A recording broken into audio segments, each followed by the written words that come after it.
Man, what's up, YouTube? Last piece back, man. Um, Working on some things in the house, man. I got some stuff coming in. I got me a throwback um, Coach Herm Edwards jersey coming in. Nobody's up on that. Number 31 throwback, 1980 style. Got that coming in from Mitchell and Ness. Also got some flags and stuff like that. We're gonna work on getting the aesthetics of the place done. We're gonna grab me a new camera. We're gonna do some things. We're gonna pretty this thing up a little bit more here as far as the channel go. All right, listen. It's been over 24 hours since the Philadelphia Eagles' first loss of the season at the hands of the New York Jets. There at that stadium, I forget the name of the stadium, and had a little bit of time to let it marinate. Um, as you know, yesterday I was a little ticked off. I think it bothered a couple of the subscribers. I actually ran away. You know, you got different types of subscribers, man. I guess it's probably maybe an Eagles fan who, may not like the accountability style that I use, but that's kind of what I do. I'm too old to be making excuses or just fanboying anybody. I don't fanboy any teams, any players. I don't fanboy any stars. I don't fanboy anybody, except for maybe Saints or someone of that nature who I think has some special relationship with God or something like that. But that's a whole nother issue, right? But as far as someone that I admire for sports or a team that I follow because of where I was raised, I don't have that type of fanboy thing with them where they can do no wrong in my eyes, right? I don't make excuses for guys. I don't expect players to make excuses for them. I'm much harder on my team than I am on other teams. I'm not going to go out here and just make excuses, though I'll use what other teams do to have clear perspective on what's going on. That's my style. Some people that's not their style. Some people like just the constant fanboying and that's it and making excuses for their team. And I understand, man, you're free to go to other channels and if that's more so your thing. And me, I've been at this too long. I've been watching the Eagles, since Dick Vermeil. They ended Dick Vermeil time. I'm not that daggone old, but been through Randall. Obviously been through the Rodney Peete times, which were the down years. Been through Donovan McNabb. Been through, the whole shebang. Michael Vick, all of that. I'm just not into the stuff, man. So, with that said, first things first, got some good news on the injury front. Looks like Lane Johnson doesn't have any serious damage. And it seems like a high ankle issue, so he will be back. There's a good chance he'll play against Miami. Knowing him, he'll probably try to go. Lane is probably one of the toughest guys on the team. He along with Kelsey and Hurts, tough guys. I wouldn't be surprised to see him out there, and we need him. Jack Driscoll is terrible. I mean, well, he's not Lane, okay? He's not Lane. And nobody is. But, maybe we need to take a look at this new guy, young guy we got from Alabama that we drafted, because I don't know about Jack, man. But the good thing is Lane should be back soon, all right? And it's real, man. I was really upset yesterday. Apologize. I probably threw a few F-bombs, threw S-bombs, SH bombs of that variety. That's me. I'm sorry. Certain types of losses really get to me. I'm much more understanding when it comes to losses to teams that I feel,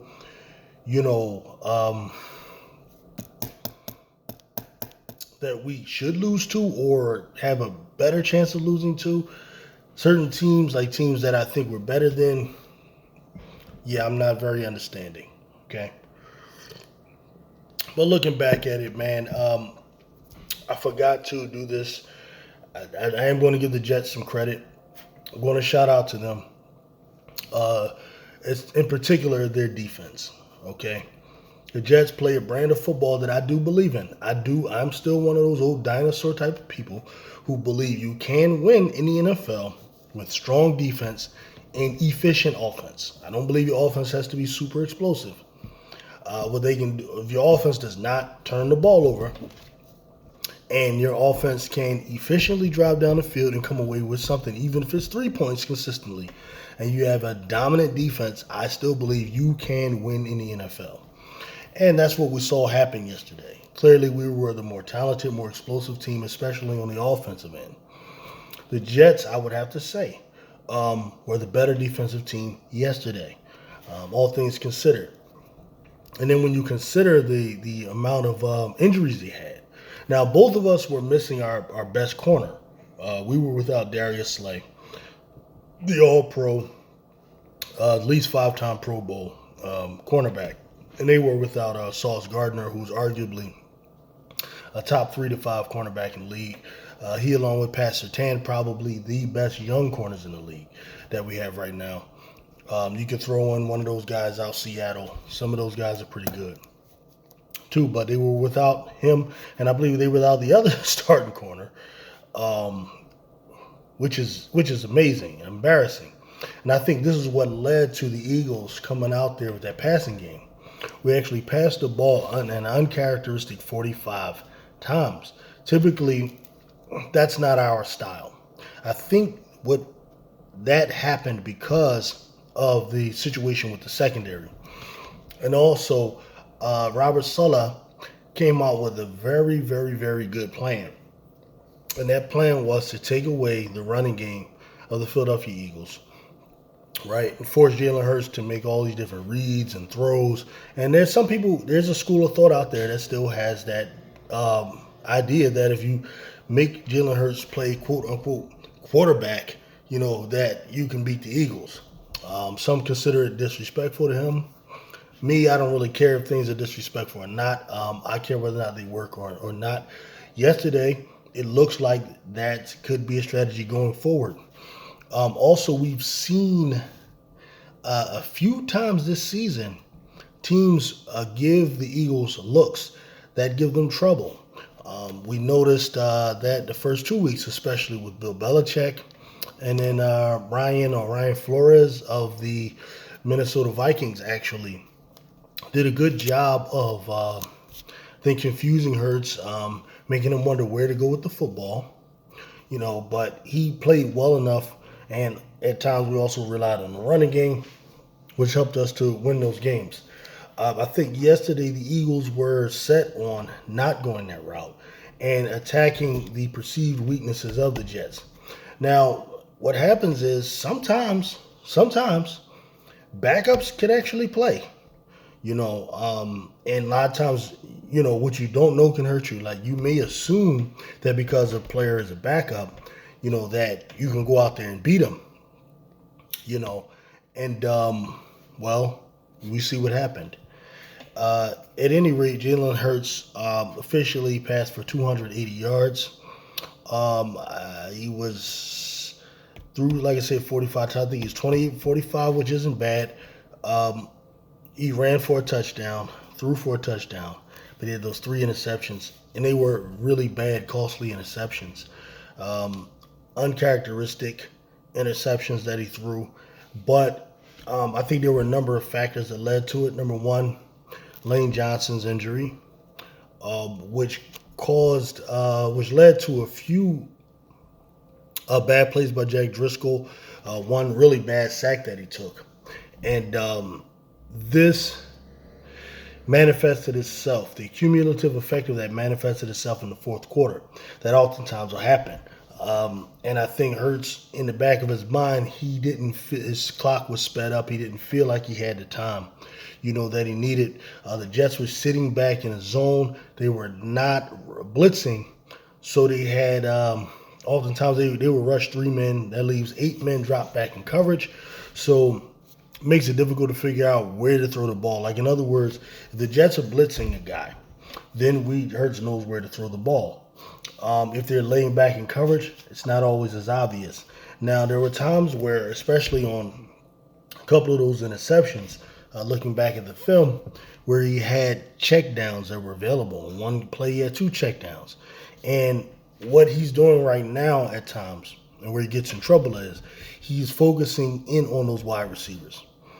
And we know last year the vast majority of the passes that Jalen Hurts was throwing were to those wide receivers. He falls in love with them. And also Dallas Goedert, he went to one of the interceptions, was especially the last one, was he tried to force it into Dallas Goedert. Not good at all. It just wasn't a good game. Now, I don't do this to make excuses, but what I'm going to have to do is give the Jets some credit here. They're playing some of the best defense I've seen out of anybody this year. Them along with the Cleveland Browns, and what they did to the 49ers yesterday was excellent. But if you look at what the what the Jets have done against some serious quarterbacks, as their coach said, they went through a gauntlet of quarterbacks. Josh Allen, who it makes sense. Josh Allen is a division rival, so they're kind of used to him. They have a lot of film on him and experience with him. So he actually committed 4 turnovers. 3 were interceptions. 1 was a fumble. That's excellent work. Excellent work against him. And then against Patrick Mahomes, he struggled mightily as well. He threw 2 interceptions, and it would have been 3 had the officials not called a pass interference on against Sauce. At the end of that game, similar to a pass. There were times yesterday where they could have called pass interferences against us as well, but I saw one time where Devontae Smith, was held. He arguably held in the middle of the field, and he's looking at the official, and the official's doing just like this. And that's the funny thing about the NFL. Those officials, man, you never know when they're going to call those things, when they're not going to call them. You can bitch and complain about it, that they called it for Mahomes, didn't call it for this guy. But these are things you just can't plan for, you can't control. So teams and your players, they got to just go out there and do what they have to do. But I'm going to give the Jets credit there. Their defense actually, really stepped up, did a good job. They did what they were supposed to do, and did enough to win the game. Forced our quarterback to throw interceptions. Now, the Eagles' defense played well as well, but this is the difference between our defense and some of those other defenses. Arguably, the Jets' defense had the much tougher task of dealing with Jalen Hurts, Devontae Smith, DeAndre Swift, A.J. Brown, Dallas Goedert, and that offensive line that we have, than the task the Eagles' defense had dealing with Zach Wilson, Breece Hall, I believe his name is, Garrett Wilson, and some of the other guys that they have who, while they're good players, especially Garrett Wilson and Hall and Cook, very good players that I definitely respect. It was a much easier task, especially when we consider, Jalen Hurts is an all-pro quarterback. Zach Wilson's not even close to an all-pro or a Pro Bowl or anything like that. And, we didn't allow them to get into the end zone until that last touchdown, which I think the Eagles just conceded because they wanted to get the ball back to give Hurts a chance to win with a touchdown. They didn't give up a touchdown, which is good, but the difference is we couldn't get turnovers. And that's the one problem that we have with the particular defense that we run. We don't give quarterbacks a lot of looks that confuse them, which is a problem for me. We don't heat quarterbacks up with a lot of pressure, especially with extra men, which is a problem for me as well, because these are things that lead to turnovers. You got to either confuse the quarterback or you got to heat him up. Hassan Reddick stepped up on it, kind of like on his own, but it's not as a result of stunts or anything that the defensive coordinator is doing. It's just him doing his job. I think Jordan Davis played well. Josh Sweat, I think he played well as well. But was good, but it just didn't. It just doesn't give us turnovers and short fields. You know, earlier in the season we were getting turnovers primarily through fumbles. It's one thing I'm not liking about the way our secondary plays, the way they're coached or whatever. They're not aggressively going after interceptions. I think that's a problem. Um, and then the next thing we're looking at is these set of games, man, we got coming up. Serious business, man. The next 8 games are against playoff.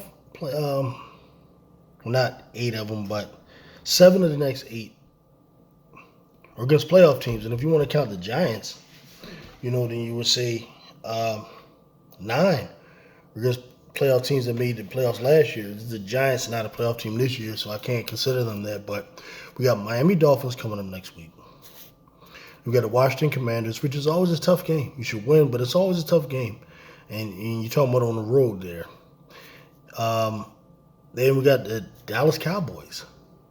Got the Dallas Cowboys right after that, which is like a major league game. We have to make sure that the team is focused through all of that, because you got the Dolphins. Okay, I think we'll be focused with the Dolphins, especially coming off this loss. The Commanders now, you got to focus on the Commanders while having Dallas coming up the week after. That's going to be a challenge, man, just to get the guys, have the guys mentally focused properly. That's going to be serious. All right, so after Dallas, you have the bye week. That's good. We're at the bye week. We run into the Kansas City Chiefs in Arrowhead. And this is why games like the Jets, you got to square that away. So, got the Chiefs right there.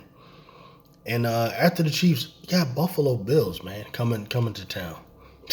Right after the Bills, you got the 49ers who looking for blood. 49ers want us really bad. Right after the 49ers, you got Dallas Cowboys again. Like, this was a very weird schedule, the way it was put together. Like, I don't know if I've ever seen anything like that. Then after the Cowboys, you got the Seattle Seahawks. I believe that's in Seattle. I mean, that's nothing to sneeze at. Seattle is a good team. They gave Cincinnati all they can handle. After that, we got the Giants, Cardinals, and the Giants. You figure those 3 games. And then nothing is a gimme, but you should win those. So right now, team is 5-1. All right, I don't know how many of these you'll be able to rip off and absolutely win, but you gotta somehow. I think you gotta come away with about 7 or 8 of these. All right, you got 1, 2, 3, 4, 5, 6, 7, 8, 9, 10, 11 games to go. Okay, 11 games. And to me, I think you have to come away with 8 of them, to have a chance to win the conference. And I don't know if that's even enough, because the 49ers, in my opinion, their schedule is a lot easier, a lot softer than ours. One can argue, now Dallas' schedule is pretty tough, but one can argue that, if Dallas doesn't win tonight, their schedule gets a lot harder. It would have been so much better if we would have had that 2-game cushion on them. But now it's just a 1-game cushion. We'll see what happens tonight. Maybe it can go back to a 2-game cushion, because, the Chargers shouldn't be easy for them at all. But you got the Dolphins, Commanders, Cowboys, Chiefs, Bills, 49ers, Cowboys, Seahawks. That is just the toughest stretch that anybody in the season in the league has to play. And I really don't know how we'll do in that. You know what I mean? And this is really, all of these things were played a part of why I was so upset yesterday at losing that game. I mean, you got to take care of business, man, because this thing is getting crazy. This thing is getting crazy, man. That's all I got, man. Like I said, apologize for anyone, who had to run because they don't like cursing or don't like angry Eagles fans, but that's me. You know what I mean? Everyone isn't everyone's cup of tea, and that's fine, man. But till next time, peace.